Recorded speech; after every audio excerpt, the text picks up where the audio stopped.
Pour ce deuxième numéro, j'ai la chance de recevoir deux proto-militants sur mon plateau. Mais avant de vous les présenter, je vais vous parler de la dépigmentation de la peau volontaire en Afrique. Et on va débattre autour de ce sujet. On reviendra vous dans un moment. Nous sommes de retour sur le plateau. Je vais vous présenter mes invités, comme promis. Bonjour Catherine. Bonjour Nadine. Bienvenue sur le plateau. Je te remercie de m'avoir invité. Bonjour Camille. Bonjour Nadine. Bienvenue. Merci. Alors pour ce deuxième numéro, déjà, est-ce que tu peux te présenter Camille, s'il te plaît? Bon, je suis Camille Parot. Je suis originaire du Gabon. Mon nom de jeune fille c'est Mars Manga. Je l'aime beaucoup. C'est pour ça que je vous le dis. Alors Catherine, est-ce que tu peux te présenter? Catherine Joséphine. Je suis originaire, mes parents sont originaires de la Guadeloupe. Je suis née à Paris. Et mon pays, mon continent de prédilection est le continent africain. Alors pour toi, l'Afrique n'a plus de secret, Catherine. Tu as fait plusieurs pays d'Afrique et pourquoi? Et dis-nous. Alors, ce qui m'a amené en Afrique, c'est le mariage. Oh! Le premier pays dans lequel je me suis rendu, je trouve que ce fut le Sénégal. Le Sénégal, pas Dakar. La Casamance, qui est une très belle région. Très très belle région. Où vous êtes proche de la Guinée-Bissau. Et j'ai eu mes enfants. 4. Donc, ça veut dire que tu as eu des enfants sénégalais. Mes enfants sont sénégalais, se revendiquent sénégalais. C'est bien. Alors, Catherine, tu es en Guadeloupe maintenant depuis peut-être quelques je suis en Guadeloupe années. Depuis 4 ans. Oui, depuis 4 ans. J'étais venu pour 15 jours et ça fait 4 ans que je suis ici. Voilà. Il y a 4 ans, tu as vécu un drame. Est-ce que tu peux nous dire plus? Le décès de ma mère, et c'est ce qui m'a... Je me suis interrogée en me disant, mais bon, c'est bien, ce qui est dommage, c'est que le créole va se perdre, puisque c'est elle qui parlait le créole à la maison. Oui. Donc tout le monde comprend le créole, personne ne le parle, mais tout le monde le comprend. Et je me suis dit, mais il faudrait quand même que j'aille voir le pays de ma mère et de mon père. Et est-ce que tu aimes le retour au pays? Est-ce que ça te rappelle l'Afrique, c'est sûr? Non, je ne dirais pas que ça me rappelle l'Afrique parce que les mentalités sont différentes. Je dirais l'approche des gens est différente qu'en Afrique. Comment ça différent? Différente dans la mesure où bon, sans dénigrer le Guadeloupéen, hein, mais l'accueil en Afrique est différent. Lorsque vous arrivez, elle n'est pas assez chaleureuse. L'accueil est plus, je dirais, plus froide. Je trouve que l'Africain est plus tourné vers l'autre, vers la connaissance de l'autre, la connaissance de l'étranger, et c'est ce qui me plaît chez l'Africain en fait. Que l'Antillais est beaucoup plus réservé, et je dirais qu'il est plus occidentalisé. D'accord. Alors, Camille, ça fait maintenant depuis plusieurs années que tu es en Guadeloupe. Alors, qu'est-ce qui t'amène en Guadeloupe, si loin de ton pays natal? C'est les mêmes raisons que Catherine, le mariage. Oh! Il faut avouer que la Guadeloupe nous prend toutes les belles créatures du Cameroun, quoi, de l'Afrique entière. Eh bien, on a switché. Alors, dis-nous tout. Ça fait 7 ans que je suis en Guadeloupe et j'ai bien aimé ce pays parce que je me suis un peu reconnue. C'est-à-dire, j'ai fait 20 ans en métropole. Tu as fait 20 ans où? À Montpellier, où j'ai eu mon premier garçon d'ailleurs. Et en venant ici, en fait, c'est comme si pour moi, je repartais en Afrique. Mais sans l'Afrique. Mais tu dis le contraire de Catherine. Catherine ne se reconnaît pas en Guadeloupe. Mais je comprends ce que Catherine dit. Hein. Il y a une autre approche. Mais pour moi, la Guadeloupe, c'est comme une mini-Afrique. Pourquoi? En tout cas, par rapport à Montpellier, je trouve que déjà, tout ce qui est naturel, je retrouve mes racines. ce qu'on mange, igname, manioc, tout ce qui est verdure, nature. Je respire. Tu respires. Et Oui, puis, il y a moins de béton. il y a moins de béton, c'est sûr. Voilà. Je me sens plus proche de la nature. Et j'ai la quiétude aussi parce que déjà, je connais personne, donc je suis au calme. Donc, en fait, quand tu dis tu connais personne, là, tu nous dis pour avoir des amis ou bien c'est pas facile de se faire des amis en C'est pas Guadeloupe, c'est ça? facile, franchement, hein, pour me sociabiliser. Pour toi aussi, Catherine, toi qui es native de la Guadeloupe. Alors, C'est- bon, il est vrai que je suis natif de la Guadeloupe, mais bon, je me suis fait des amis, mais particulièrement que des étrangers, pas le Guadeloupéen. C'est difficile. Le Guadeloupéen auquel je suis proche, Oui. c'est la famille de mon conjoint, D'accord, qui m'ont très très bien reçu, d'accord. qui m'ont accueilli vraiment, je ne saurais dire, très très bien accueilli.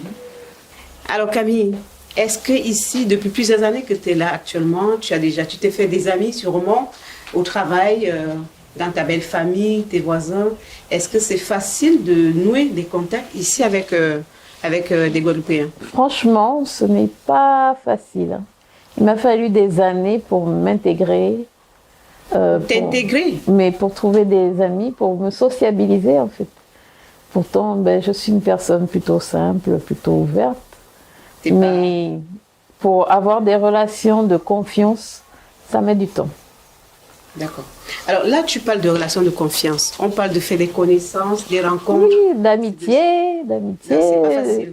Et Oui. toi, Catherine, c'est facile pour toi Bon, puisque tu es chez toi, donc je me dis c'est très facile pour oui, toi. mais bon, je suis chez moi, mais je ne connaissais pas. Je suis arrivé sur le tard en Guadeloupe. J'avais déjà 60 ans. 60 belles femmes. Voilà. Donc, 60 ans, ne connaissant pas ma famille qui est en Guadeloupe, Oui. ne connaissant pas du tout le milieu entier, parce que D'accord. même en étant en Europe, j'ai pas connu, puisque lorsque j'ai fait la fac et tout ça, j'ai plutôt fréquenté des Africains. D'accord. Donc déjà, j'étais déjà dans le milieu africain, donc je me suis... Et puis il y avait une recherche identitaire, qui est pour moi qui est très forte. Et donc, je me considère déjà comme une afro-descendante. Tout à fait. C'est pour ça que tu es sur le plateau. C'est pour ça que tu es invité sur ce plateau. Donc, pour moi, c'est difficile, mais je me sens bien aux Antilles parce que comme je rejoins Camille. Camille, je me sens bien dans une plénitude, Il y a moins de stress. Il y a Moins de pas de stress. Voilà, tout à fait. Tout à fait. Et en plus, Est-ce que l'Afrique te manque, Camille? Est-ce que l'Afrique te manque? Pas du tout. Pas du tout. Ça va. D'accord. Donc en fait, ça veut dire que tu ne vas pas en Afrique de temps en temps dans ton pays pour... Ça fait 6 ans que je ne suis pas retournée. De toutes les façons, toi, ça ne va pas trop te manquer. Tu as une vie de famille ici. Tu as des enfants. J'ai mes enfants, j'ai mon mari Donc tu es assez casé. et mes tu as une vie nouveaux stable. amis. Voilà. Tu as une vie stable, donc c'est déjà bien. Et qu'est-ce que tu fais comme travail, Camille? Eh bien, je fais plein de choses. Je touche un peu à tout. Un peu comme toi, Nadine. Mais tu touches un peu à tout. Je sais que tu es maquilleuse. Voilà, je suis plus dans côté esthétisme, beauté. Et je cherche aussi une certaine indépendance dans le travail. Alors, le schéma métro, boulot, dodo, je pense que c'était pas fait du tout pour moi. D'accord. Et j'aime bien donc gérer mon temps, gérer mes activités, être mon propre patron. Donc si on conclut, tu es épanouie dans ton travail. Oui, tout à fait. Alors, je reviens sur ma Catherine. Alors, Catherine, tu étais formatrice. tout à fait. Dans le domaine de la communication, dans le domaine... j'étais formé en amont. Oui. Et ensuite, je retournais vers mes collègues et je leur amenais comment utiliser un outil informatique, comment se présenter en clientèle, plutôt dans le domaine commercial, communication. Et aujourd'hui, qu'est-ce que tu fais? Le plus beau métier du monde, je suis à la retraite. On mange, on dort, on voyage. Non. Qu'est-ce On ne qu'on mange fait? pas. Le matin, 5 heures, je suis levé. D'accord, tu fais du sport? J'ai créé une ferme. Ah, super. J'ai des animaux.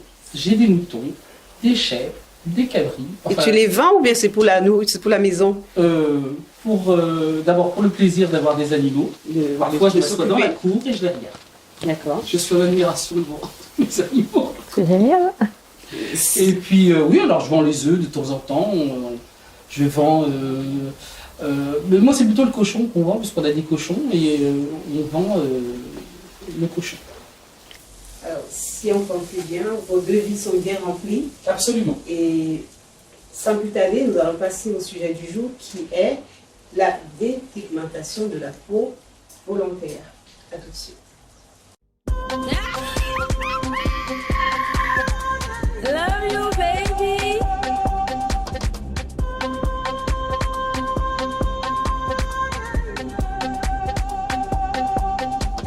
Show off, show off, show off, show off, show off, show off, show off, show off, show off, show off, show off, show off, show off, show off, show off.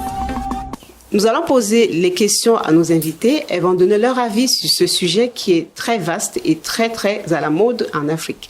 Je vais commencer par Catherine. Toi qui as fait plusieurs pays en Afrique, tu as fait le Sénégal, tu as fait le Mali, tu as fait le Cameroun.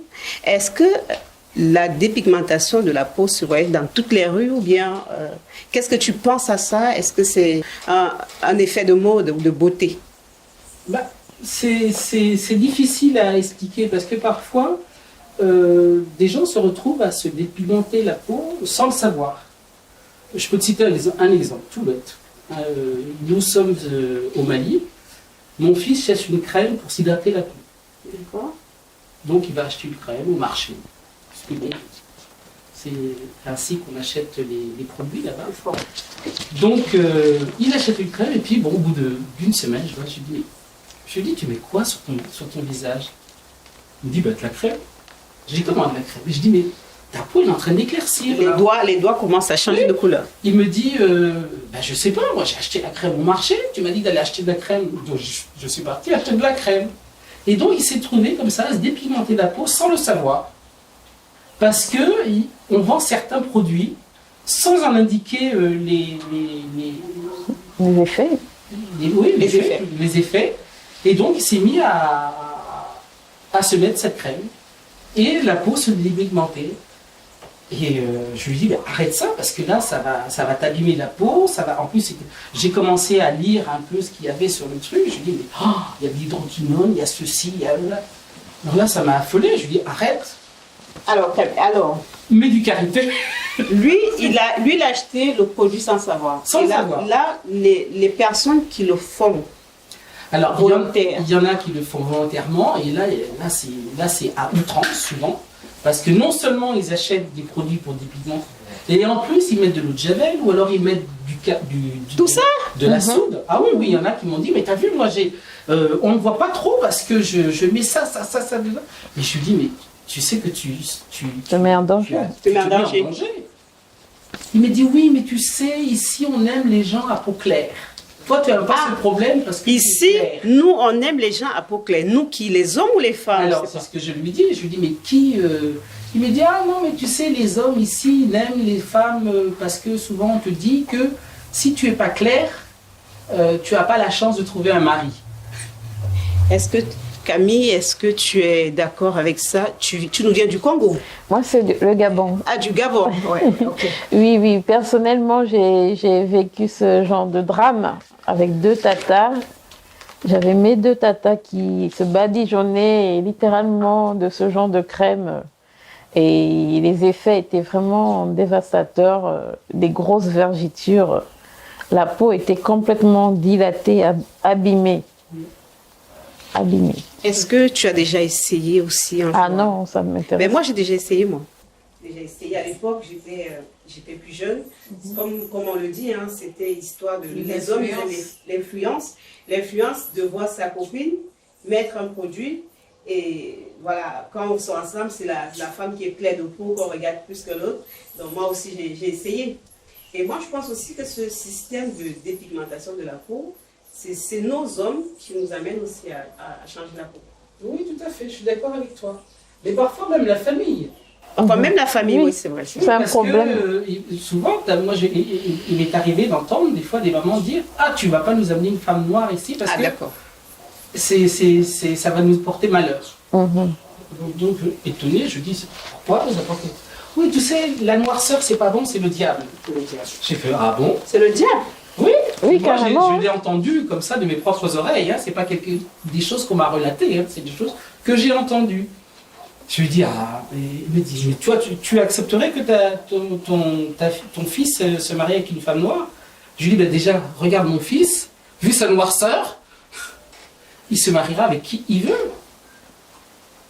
Qu'il soit noir, qu'elle soit claire, peu importe. L'essentiel, qu'elle soit bien dans sa peau, qu'elle soit gentille avec mon fils, qu'elle soit une bonne mère de famille, une bonne femme. Le problème, c'est que la dépigmentation de la peau, il n'y a pas que des crèmes, il y a aussi des injections. Oui, Ah, je ne connais pas ça. oui, j'ai vu Il y a aussi. des injections. Quand vous injectez, vous changez de couleur de peau. Au bout de quelques semaines, hein, la peau change. Je vous dis ça parce que justement, je l'ai fait. D'accord, oui, là c'est une question de, comment dirais-je, Mais de moyens aussi, sociale, parce voilà, que de c'est- moyens, c'est beaucoup ça, il plus faut avoir coûteux. l'argent. Non, c'est pas cher en fait. En CFA, c'était en CFA, c'est Ah pas oui, cher. d'accord, ok. Ça C'était coûtait un truc comme 10 000 francs CFA, je le faisais tous les mois, mais c'était très dangereux. C'est une Et injection par mois? Je sais pas, je faisais quand je voyais que j'étais noire, je partais remettre sur ma peau parce que moi je voulais être claire de peau, c'était Oui, oui. ça qui était dans ma tête. Donc, mais bon, après j'ai compris plus tard que c'est ça qui me causait des problèmes de santé. Et j'ai eu des graves problèmes de santé, j'ai arrêté ça et je me trouvais encore plus jolie sans ces trucs que je mettais sur moi. Donc tu as retrouvé ta couleur, J'ai retrouvé ma peau, j'ai retrouvé ta- mon teint. ton teint. Non. Et voilà. Mais ça, j'ai retrouvé mon teint depuis quand j'étais en Afrique, pas ici. Et quand je suis arrivée ici en Guadeloupe, je voyais des femmes très belles, avec des très belles peaux, sans rien faire. Et je me disais, pourquoi nous, on arrive à se mettre beaucoup de produits sur la peau? Soit c'est des fonds de teint énormes qu'on met, et voilà, même tout ça, est-ce que vous êtes d'accord de voir les fonds de teint très très foncés sur la peau? Moi, personnellement, Toi qui es maquilleuse, dis-nous tout. Et c'est que tu... je ne suis pas d'accord. Justement, on a ce petit problème-là dans le make-up parce que en mettant un fond de teint, les gens pensent qu'il faut toujours mettre plus clair que soi. Faut vraiment... pour apporter l'éclat, ils pensent qu'il faut mettre une teinte en dessous de sa peau normale. Et j'ai eu ce problème au début en me maquillant et j'ai trouvé que ça me dénaturait complètement. Du coup, j'ai préféré prendre une teinte qui était plus naturelle pour moi et je me sens mieux. Parce que franchement, je me sentais comme un... Comme si tu avais tout... Voilà, en faisant les photos, je trouvais vraiment... Il y a un décalage entre mon cou et mon visage. Ça n'a aucun sens.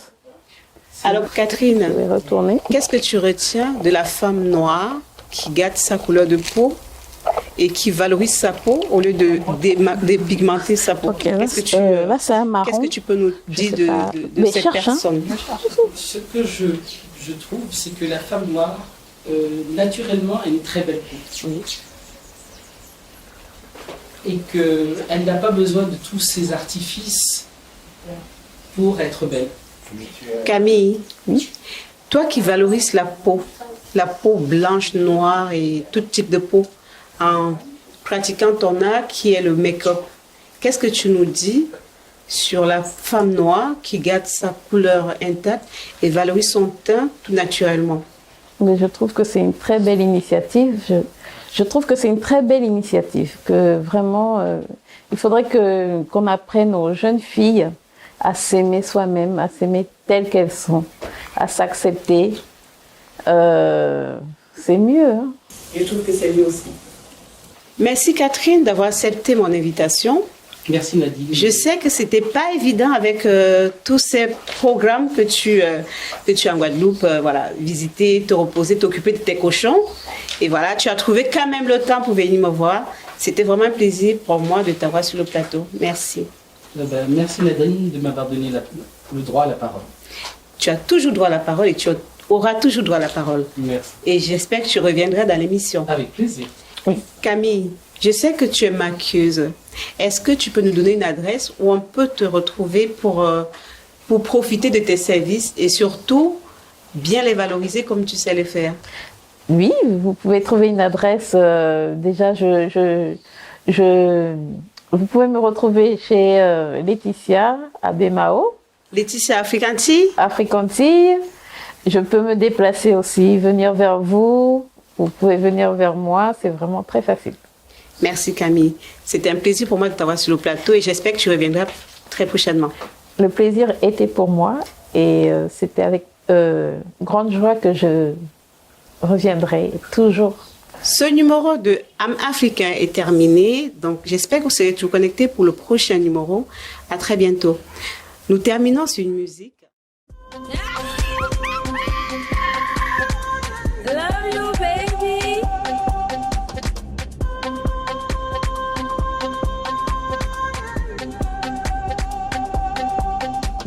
Shut up, shut up, shut up, shut up, shut up, shut up, shut up, shut up, shut up, shut up, shut up, shut up, shut up, shut up, shut up.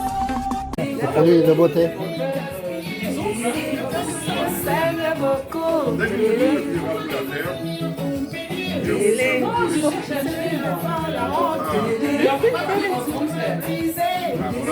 Les Antillaises n'ont pas la culture du chutou, donc... Moi, dans la tontine, j'étais la seule antillaise. Non, le problème, c'est les gens, Ma chérie, les gens qui sont... donc tu penses que tu es antillaise? Basse. Allô? Les Antillaises n'ont pas la culture du chutou, donc... Moi, dans la tontine, j'étais la seule antillaise. Non, le problème, c'est les gens, Ma chérie, les gens qui sont... donc tu penses que tu es antillaise?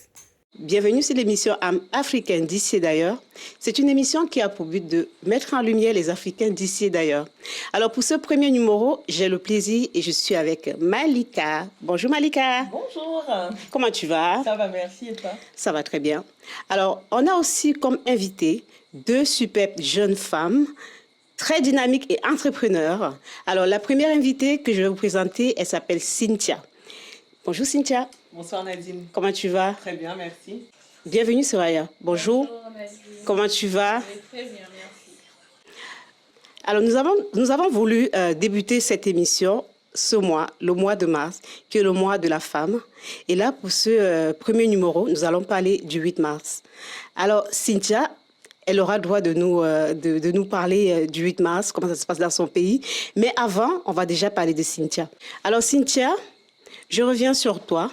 Tu es née en métropole. Où précisément? Alors, je suis née dans le Val d'Oise, dans le 95, à Montmorency. Et tu as fait tes études universitaires aux États-Unis. C'est ça. Et J'ai fait où? Mes études en Floride pendant 3 ans. Donc ça veut dire que tu parles bien anglais? Ah, j'espère. Ouais, non, ça va, je me débrouille. Et aussi, tu as fait du haut niveau en athlétisme. Tout à fait, c'est ça. J'ai fait 5 années de haut niveau au triple saut. Et pourquoi tu n'as pas continué dans ce domaine? Ah, bah, les pépins physiques, hein, l'athlétisme, c'était pour un temps. J'ai eu des petits problèmes de genoux, donc il a fallu se recadrer et faire autre chose. Soraya, tu es coiffeuse. Alors, parle-nous de toi, s'il te plaît. Alors, déjà, moi, c'est Soraya et je suis coiffeuse ivoirienne de nationalité et en Guadeloupe maintenant depuis 5 ans. Et j'ai choisi la coiffure parce que c'est un métier qui me plaît beaucoup. J'aime beaucoup la coiffure. Et qu'est-ce que je peux dire d'autre? Et je les ai en Guadeloupe. Donc, si on comprend bien, tu as un salon de coiffure en Guadeloupe ou bien... Pas encore un salon de coiffure, mais je travaille avec une personne qui est très, très extraordinaire. D'ailleurs, je lui fais un coucou, Anne-Marie, chez Pretty Woman. Et donc, on travaille ensemble et ça se passe très bien. Super. Alors, Malika, qu'est-ce que tu penses du parcours de Cynthia avec des études universitaires aux États-Unis, née en métropole? Alors, ce soir, on a un très beau plateau, il faut le dire. Après, ce sont 2 personnes que je côtoie, que je connais un peu depuis de longue date. Et oui, en effet, Cynthia, depuis qu'on s'est connus, je reste toujours un peu subjuguée de tout le parcours et de son entrepreneuriat au sein de son entreprise, qui s'est très bien développée. Et de jour en jour, je vois encore des choses. Et Soraya de même. Donc j'ai assisté à son arrivée ici en Guadeloupe.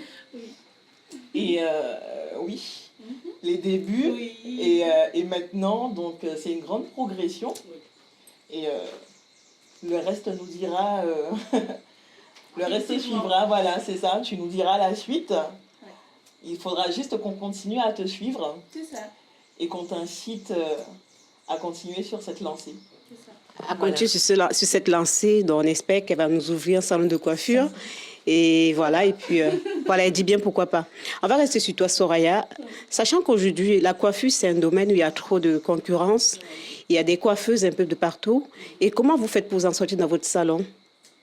Alors, c'est effectivement, surtout avec la situation actuelle, c'est vraiment difficile, mais comme en ce moment, vu la situation, franchement, on a vraiment opté pour les réseaux sociaux, c'est-à-dire que comme les personnes souvent, pour avoir une visibilité en ce moment, c'est vraiment les réseaux sociaux. Ça marche bien les réseaux sociaux, hein? Oui, donc c'est vraiment, on essaie de vraiment se mettre en avant déjà, parce que tout le monde maintenant a Internet, tout le monde a un téléphone, donc du coup, facilement, tu peux avoir accès aux populations. On prend les rendez-vous par Internet. Oui, on a un planning sur Internet, on a un site Internet où vraiment on fait de la pub. Vraiment, il faut vraiment faire la pub, donc on accentue vraiment sur la pub et ça marche. Ça marche. J'ai un peu fouillé sur l'Instagram de Cynthia. J'ai un peu regardé sur ton Instagram, sur ta page Facebook. Et je vois que tu bouges beaucoup, Cynthia. Et je vois aussi ton bar à beauté qui fonctionne. Comment tu fais pour être vraiment debout avec les voyages, l'Institut? Comment tu fais, en fait? Dis-nous. Ben, à vrai dire, je sais pas, je pourrais pas dire exactement, mais ce qu'il faut savoir, c'est que j'ai vraiment la bougeotte. Je suis une grande curieuse. Et je pense qu'aujourd'hui, si j'arrive à me développer, c'est par rapport à ma curiosité, parce que voilà, voyager d'un pays à l'autre, on a différentes visions des choses. Et donc, c'est ce qui me pousse à toujours être d'un pays à l'autre, et ça me rafraîchit un peu l'esprit. Et ça fait découvrir des nouvelles opportunités quand tu voyages. Tu vois ce qui se passe ailleurs et ça t'inspire. Tu nous ramènes des belles choses ici en Guadeloupe. Alors, dis-nous, Cynthia, ton institut est situé, si je ne me trompe pas, à Bergevin. C'est ça. Alors, est-ce que, par exemple, dans ton institut, j'ai vu, il n'y a pas longtemps, vous faites aussi du blanchiment dentaire. Est-ce que pour faire du blanchiment dentaire, par exemple, est-ce qu'il faut faire des études ou bien c'est un truc esthétique, tout simplement? Alors, si on doit parler du blanchiment dentaire à proprement dit, je vais rapidement faire un historique déjà du bar à beauté, en quoi ça consiste, parce que je pense que certains se posent la question. Donc, le bar à beauté, c'est vraiment c'est pas un institut en tant que tel, mais c'est un centre pluridisciplinaire où on y propose des prestations et des produits nouvelles tendances, en fait. Donc, c'est pas un institut à proprement dit. Donc, on est vraiment sur une partie cosmétique, donc tout ce qui est soins cosmétiques. Et donc, pour revenir sur le blanchiment dentaire, en fait, c'est un soin cosmétique. Donc, ça ne requiert pas de diplôme, on n'a pas besoin d'être dentiste forcément pour exercer cette pratique. En revanche, il faut quand même avoir des compétences pour pouvoir exercer ce soin. Donc voilà, j'ai acquéri un certificat qui me permet de proposer cette prestation. Nous allons rester focus sur le 8 mars, qui est la Journée internationale des droits de la femme. Alors, nous revenons vers vous dans un moment.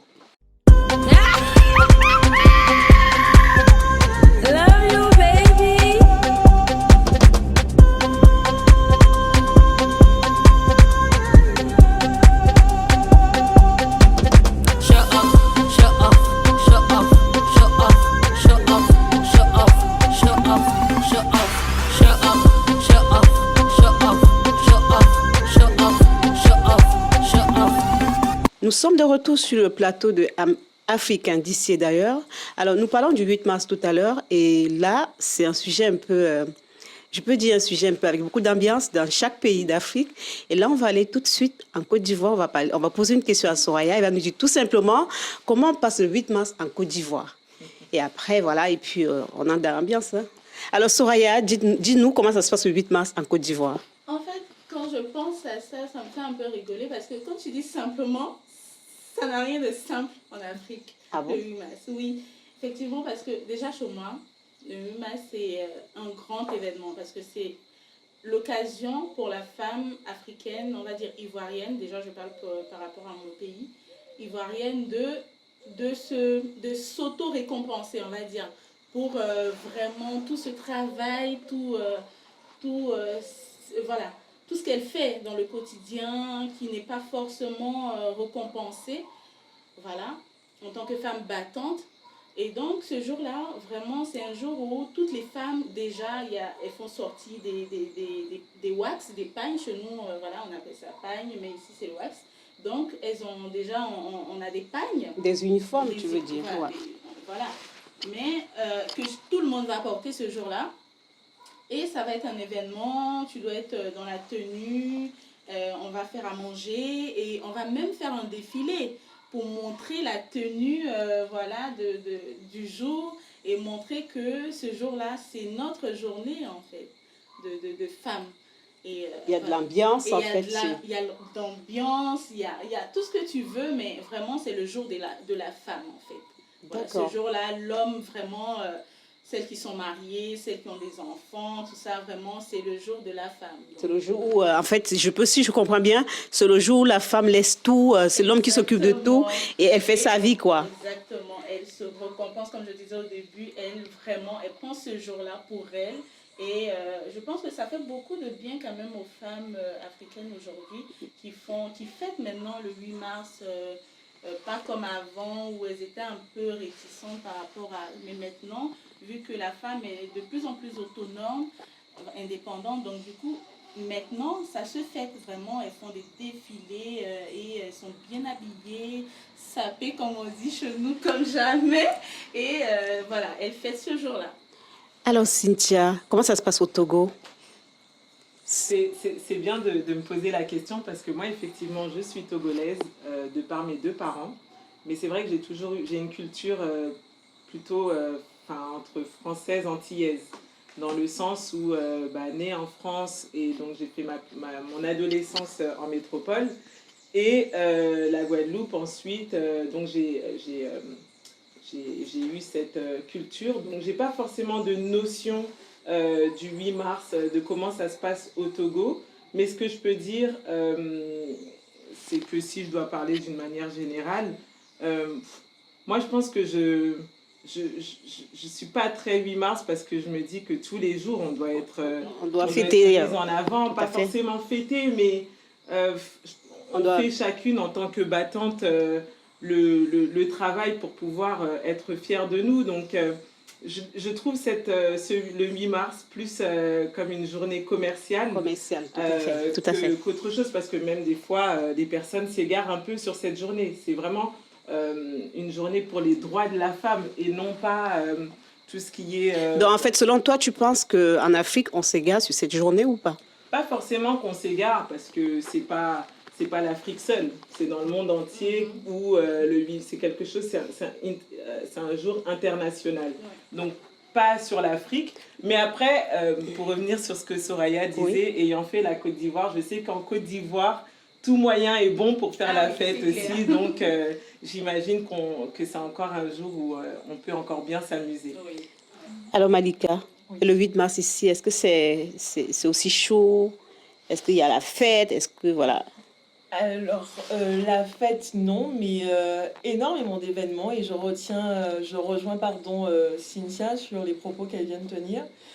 Donc du coup, ici en Guadeloupe, on axe beaucoup plus de petits comités dédiés à des femmes qui entreprennent, des femmes qui sont, exposées que ça soit politiquement ou dans une grande structure ou qui parcourent le monde au travers de leur expérience professionnelle et de ce qu'elles mettent au monde, puisque aujourd'hui, il faut le dire à proprement, on vit actuellement un siècle où la femme, dans tous les sens du terme, a sa place, pas comme l'homme. Pas comme l'homme. On l'a beaucoup vu, entendu et réentendu que l'homme était celui qui dominait. Mais aujourd'hui, beaucoup plus de femmes entreprennent, beaucoup plus de femmes entreprennent et montrent qu'elles sont à la hauteur de ce que peuvent faire un homme. Moi, chez moi au Cameroun, je rejoins Soraya. Chez nous au Cameroun, je rejoins Soraya et d'ailleurs ce que vous avez dit toutes les deux. C'est souvent fêté un petit comité autour des conférences pour valoriser la femme et parler des projets qu'elles entreprennent. Et aussi, c'est souvent fêté vraiment d'une manière très grandiose.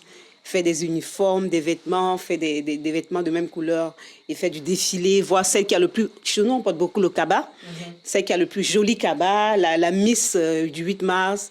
Et autour de ça, il y a la bière, il y a l'ambiance, voilà. Et c'est ce jour-là souvent, et ça arrive, c'est souvent pire parce que cette journée-là, souvent, il y a des femmes, il y a des divorces. Parce qu'il y a des femmes qui exagèrent. Ah oui, il y a des femmes qui débordent. Donc, si vous avez vu cette année, c'était un peu chaud sur les réseaux sociaux. Je parlais tout à l'heure, je parlais hier avec Malika, c'était chaud sur les réseaux sociaux. Il y a des femmes qui faisaient des trucs pas vraiment corrects, quoi. Donc, du coup, la journée du 8 mars, c'est une journée des droits de la femme, mais il y a certains qui confondent. Elles pensent que c'est la journée de la fête des femmes ou bien c'est la fête des mères. Donc, du coup, c'est un peu confondu dans certains... Pour certaines personnes, c'est confondu, quoi. Donc, elles ne comprennent pas que c'est la journée des droits de la femme et que c'est une journée où il faut peut-être parler d'un projet important. Mais par contre, je ne vais pas descendre d'autres pays, mais chez moi, par exemple, c'est la journée où on boit beaucoup de bière, où les bars sont pleins et voilà, ça fait la fête partout. Après, moi, je ne te coupe pas forcément la parole. En fait, je pense que par rapport à ce que tu dis... je pense que pour la jeune génération, ce n'est pas forcément des choses qu'on explique. C'est-à-dire qu'ils n'ont pas forcément la définition de ce que c'est que la fête, voilà, la journée de la femme. Voilà. Ils n'ont pas forcément ça. Donc, du coup, ils se sont laissés entraîner tout simplement par la vague, par la fête, tout ça, tout ça.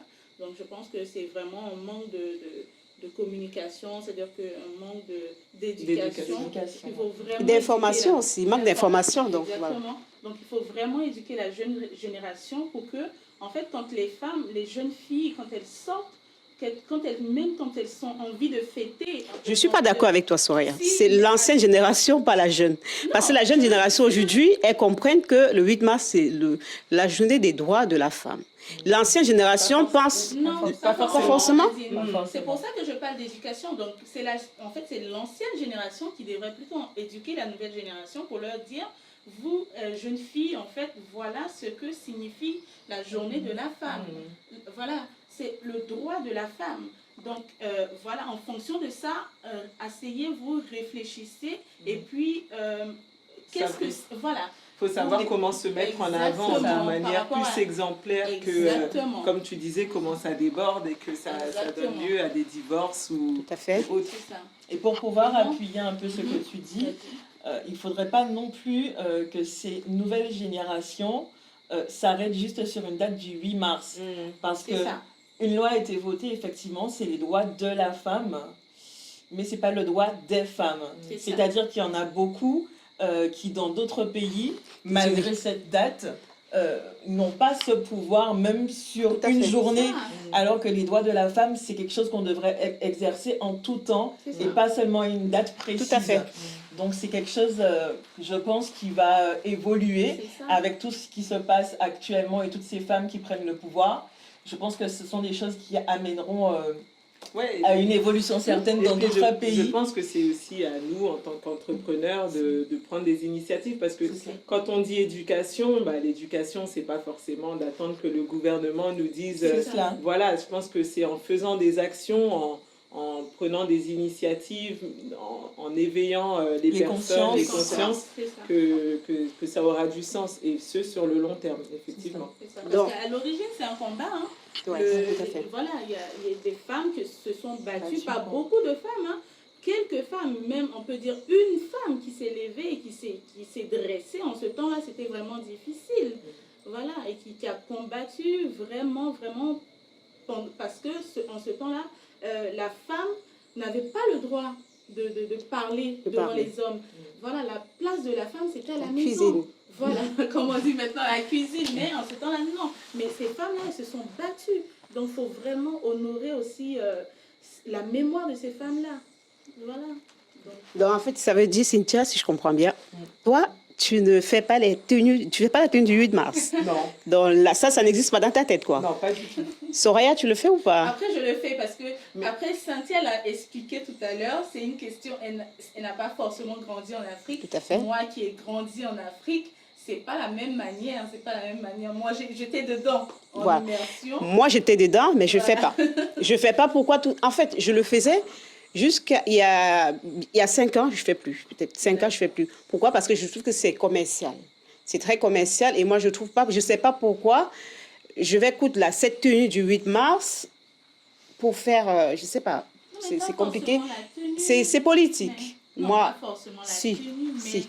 quand même, ce jour-là...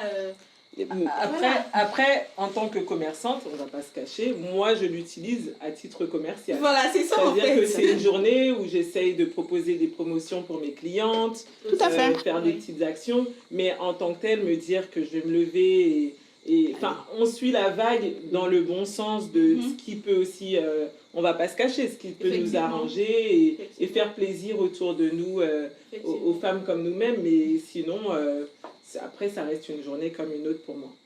D'accord, mais moi je te rejoins, effectivement, au salon, Anne-Marie et moi, ma responsable et moi, c'est une journée où vraiment on met tout en œuvre pour pouvoir vraiment satisfaire la clientèle, parce que c'est la journée de la femme et nous sommes spécialisés que dans le domaine de la femme. Donc du coup, on met tout en œuvre, que ce soit coiffure, vraiment... tout pour satisfaire c'est vrai, donc on retient que le 8 mars, c'est une journée commerciale. Et aujourd'hui, surtout pour certaines personnes, dans le domaine business, c'est vraiment une journée commerciale. Et voilà, et puis, mais en même temps, c'est un jour où on peut s'éclater, où on peut réclamer.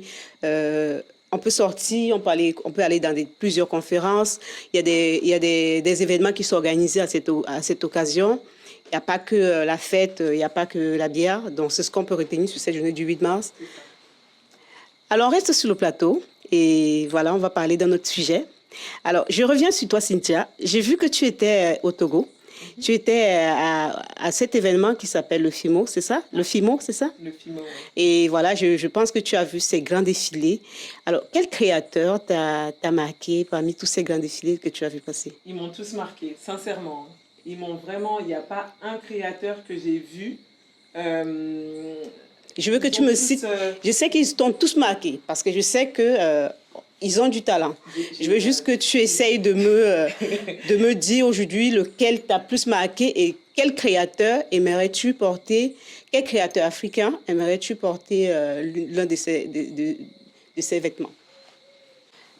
Alors Cynthia, j'ai vu que tu as aussi fait le FIMO. J'ai vu que tu voyages beaucoup. Tu étais au Togo, tu as fait le tour et je t'ai vu au défilé, au FIMO. Et je pense qu'il y avait du beau monde et des très belles choses.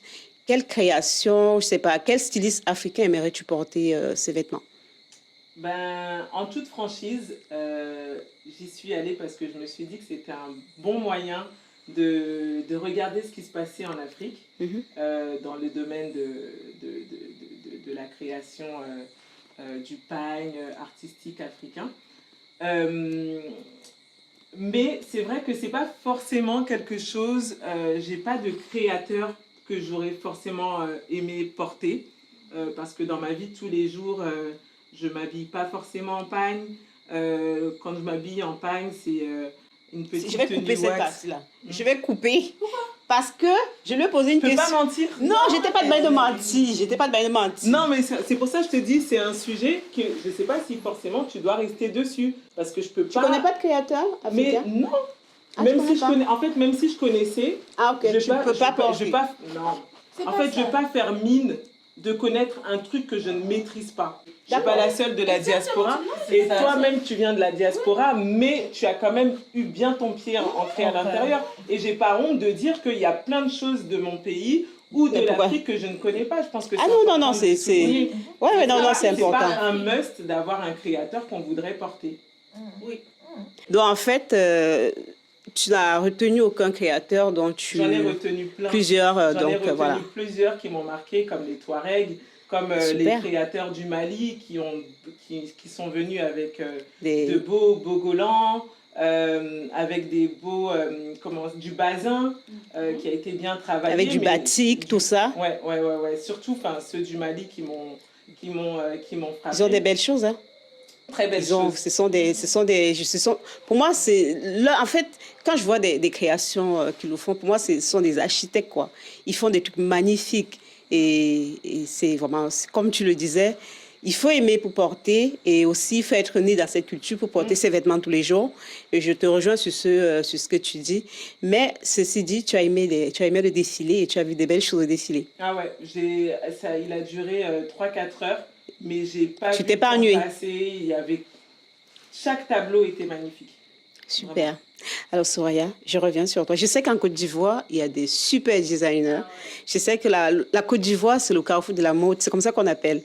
Tu sais que on a une référence. On sait que les Ivoiriens, ce sont les gens... Bon, on sait que vous voyez rien. On sait que les Ivoiriens ne voient rien. Mais je sais qu'en matière de sapologie, à part les Congolais qui font... voilà, les Congolais qui sont les numéro 1, mais en Côte d'Ivoire, je sais que vous êtes il y a des très super designers. Quel créateur, designer en Côte d'Ivoire, ou bien je ne sais pas où, en Afrique, aimerais-tu porter ces créations? Après, vraiment, comme Cynthia le disait tout à l'heure, ils sont de plus en plus nombreux. En fait, tu as l'impression que quand tu aimes un, l'autre vient. Il y a un nouveau qui sort et vraiment ça t'embrouille. Mais vraiment, moi, depuis toute jeune, j'ai vraiment aimé un styliste, un créateur, c'est Gilles Touré. Et vraiment, j'espère qu'un jour... tu auras l'honneur de porter... Exactement. Mais sinon... Bon, j'espère que Gilles Touré t'entend et puis voilà. Et puis, j'espère aussi. Mais pour reprendre à ta question, effectivement, il y a vraiment de plus en plus en Afrique maintenant, la jeune génération, ils sont vraiment extraordinaires. Et de plus en plus, et je leur tire mon chapeau d'ailleurs, c'est vraiment un travail à saluer en fait. Ils sont vraiment... Alors Malika, je sais que tu fréquentes beaucoup les Africains. Et je sais que, quand il dit fréquenter les Africains, ça veut dire, je sais que tu côtoies. Voilà, c'est le mot, tu côtoies beaucoup les Africains. Et est-ce que tu connais des stylistes, que ce soit sur Internet ou ailleurs, designers qui t'ont déjà un peu, que tu as repéré sur les réseaux, que ce soit ici ou en Afrique, hein, est-ce que tu as repéré quelques stylistes qui te parlent ici? Je sais qu'ici, il y en a plein aussi. Hein. Alors, à proprement dit, comme tu l'as précisé, je côtoie beaucoup la communauté africaine, puisque ce sont quand même nos origines, quoique nous vivions aux Antilles. On sait très bien que c'est un bassin très diversifié de par l'Afrique et de par différents continents de l'Afrique, donc forcément oui. Alors, en ce qui concerne un créateur particulier, non. Mais c'est vrai que sur les réseaux sociaux, je suis très active sur Instagram. Et actuellement, il y en a un qui... j'aime beaucoup ce qu'il présente dans toute la fluidité, pas forcément quelque chose. C'est Ibrahim Fernandez. Ah, lui alors, c'est toujours un Ivoirien. Hein. Donc en fait, la Côte d'Ivoire gagne. Hein. Donc il est franchement, lui Ibrahim Fernandez, j'aime bien ce qu'il fait, il travaille très bien. Donc voilà, pour pouvoir parler un peu de l'Afrique. Et puis ici, on a de grands noms. On a de très très très grands noms ici, donc je ne vais même pas les citer. Ça sert à rien. Mais pour faire un rappel à l'Afrique, oui, Ibrahim Fernandez actuellement, c'est... J'espère qu'Ibrahim Fernandez nous écoute et on lui fait un coucou. Je sais qu'il habite en Côte d'Ivoire. Voilà. Un mot pour la fin, Cynthia. Est-ce que tu as des projets? Je te vois trop bouger. Apparemment, tu as des projets en Côte d'Ivoire, au Sénégal. Un autre icône Paris en Côte d'Ivoire, peut-être? Pourquoi apparemment de par mes voyages? Mais oui, parce que tu bouges beaucoup. Non, c'est que je trouve qu'en Afrique, il y a un très fort potentiel à développer. Je suis, à chaque fois que je vais en Afrique, tu n'as pas envie de rentrer, quoi. Je tombe amoureuse tout le temps. Donc, vraiment, j'aimerais faire quelque chose. Je prends le temps de prendre mes repères. Je n'ai pas encore l'idée arrêtée, mais en tout cas, attendez-vous à ce que quelque chose se passe incessamment sous peu. Alors, ce qui est sûr, en compte sur toi, on n'a pas peur pour toi, on sait que tu vas y arriver et on te souhaite beaucoup de courage. Si tu lances quelque chose, que ce soit en Afrique ou un deuxième Icon Paris dans une autre ville de la Guadeloupe, on va te suivre comme toujours. N'hésitez pas de suivre Cynthia sur ses réseaux sociaux. Icon Paris, c'est bien ça? C'est bien ça. Voilà. Alors, le mot de la fin. Pour l'invitation. C'est un plaisir pour nous de t'avoir. Donc, c'est déjà le premier numéro. Ouais. Vous savez, faire un premier numéro pour une émission, c'est, voilà, est-ce qu'elle va venir? Est-ce qu'elle est très occupée? Non. Et voilà, c'était... Autant je suis occupée, mais voilà, c'est pour ce genre d'événements, d'émissions, je serai toujours là. Merci Cynthia. C'était vraiment un plaisir pour moi de t'avoir sur cette émission pour ce premier numéro. Et voilà, j'espère que tu reviendras et puis Avec grand plaisir. Merci. Alors, pour la fin, j'espère que Soraya, que cette émission, au cours de l'émission, tu t'es pas ennuyée et j'espère que tu vas mieux voir parce que les Ivoiriens ne voient rien. Et voilà. Je sais pas pourquoi elle n'arrête pas de dire ça, mais bon. Alors, tu as des projets pour la suite, Soraya? Alors, déjà pour commencer, merci. Merci pour l'opportunité. Merci vraiment de nous permettre de pouvoir donner notre point de vue sur le thème du jour. Déjà, c'est pas une opportunité qu'on a tous les jours. Et pour moi, vraiment, les projets... Déjà, je suis un petit woman, donc passer me faire un... Ah ben oui, elle passe pas inaperçue, hein. Et petit à petit, comme elle disait tout à l'heure, je fais mon chemin et puis dans les années à venir, on verra. Alors, je vous rappelle que Soraya, elle est coiffeuse. Elle est coiffeuse aussi indépendante. Et voilà, ce qui est sûr, on attend des surprises pour la suite avec Soraya. Merci Soraya de nous avoir... Voilà, c'était vraiment un plaisir pour moi de t'avoir sur le plateau. Et je ne suis pas venue seule, hein, j'étais avec Malika. Mais j'espère que tu t'es pas ennuyée tout le long du sujet. Ah non, du tout. En très très bonne compagnie, avec deux personnes que je n'avais pas vues depuis un petit moment, mais qu'on suit quand même sur les réseaux. C'est vrai, on a l'impression qu'on se voit tous les jours, mais c'est bien d'être sur les réseaux. Hein. Qu'on suit quand même sur les réseaux. Et puis mon mot de la fin, ça sera écoutez, femmes, célébrez-vous tous les jours, d'accord, et entreprenez pour de belles choses. Le meilleur reste à venir. Merci à vous de nous avoir suivis de ce premier numéro de Am Africain d'ici d'ailleurs. Restez connectés pour la suite. À bientôt. À bientôt.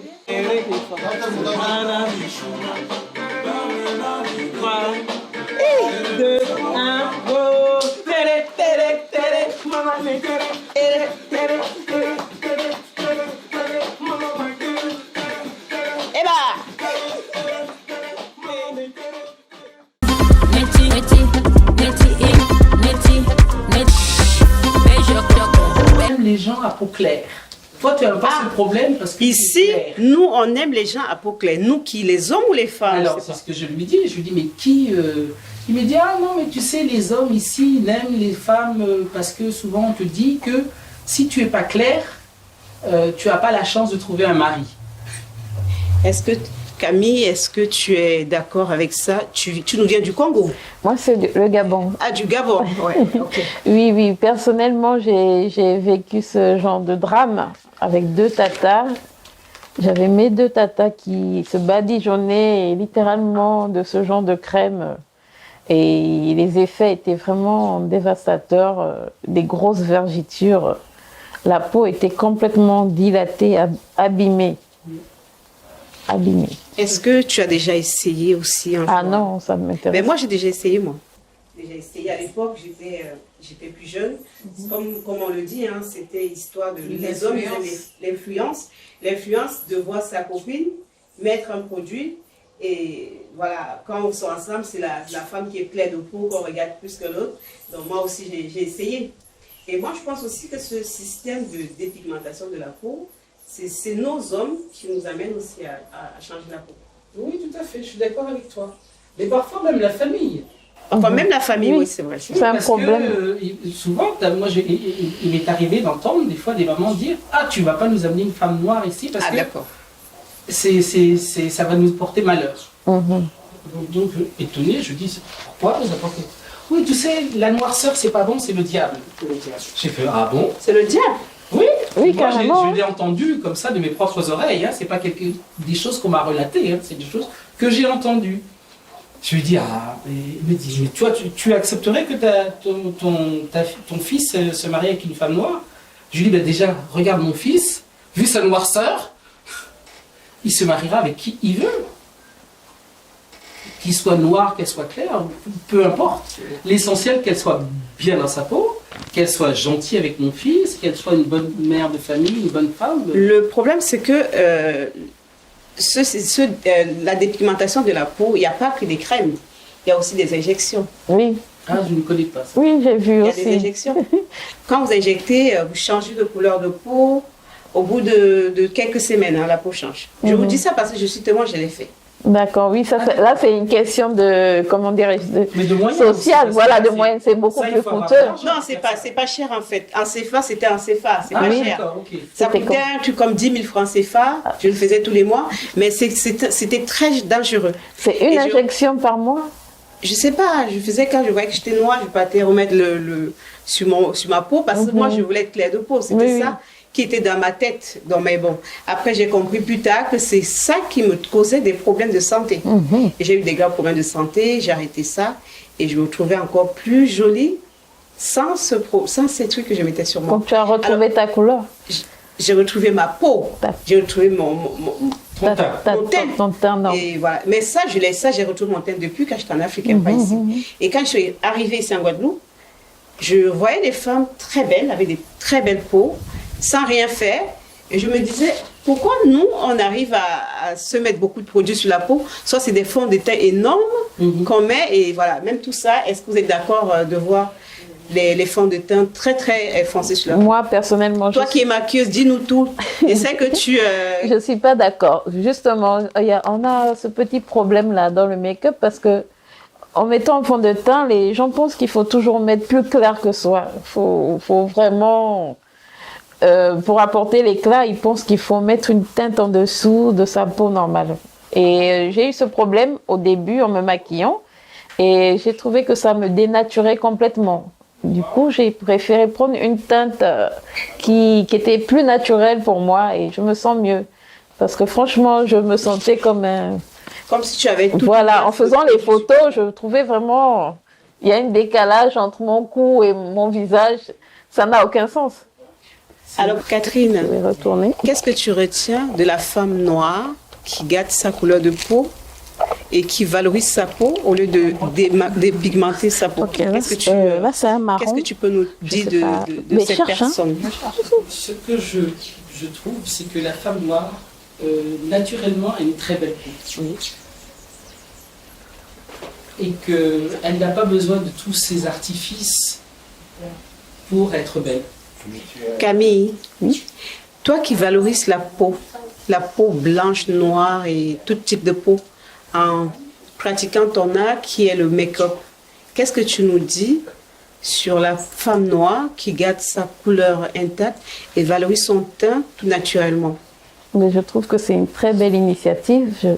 Je trouve que c'est une très belle initiative. Que vraiment, il faudrait qu'on apprenne aux jeunes filles à s'aimer soi-même, à s'aimer telles qu'elles sont, à s'accepter. C'est mieux. Hein. Je trouve que c'est mieux aussi. Merci Catherine d'avoir accepté mon invitation. Merci Nadine. Je sais que c'était pas évident avec tous ces programmes que tu as en Guadeloupe, voilà, visiter, te reposer, t'occuper de tes cochons. Et voilà, tu as trouvé quand même le temps pour venir me voir. C'était vraiment un plaisir pour moi de t'avoir sur le plateau. Merci. Merci Nadine de m'avoir donné le droit à la parole. Tu as toujours droit à la parole et tu auras toujours droit à la parole. Merci. Et j'espère que tu reviendras dans l'émission. Avec plaisir. Camille, je sais que tu es maquilleuse. Est-ce que tu peux nous donner une adresse où on peut te retrouver pour profiter de tes services et surtout bien les valoriser comme tu sais les faire? Oui, vous pouvez trouver une adresse. Déjà, je Vous pouvez me retrouver chez Laetitia à Bemao. Laetitia Africantille. Africantille. Je peux me déplacer aussi, venir vers vous. Vous pouvez venir vers moi, c'est vraiment très facile. Merci Camille. C'était un plaisir pour moi de t'avoir sur le plateau et j'espère que tu reviendras très prochainement. Le plaisir était pour moi et c'était avec grande joie que je reviendrai toujours. Ce numéro de Âme Africain est terminé, donc j'espère que vous serez toujours connectés pour le prochain numéro. À très bientôt. Nous terminons sur une musique. Yeah.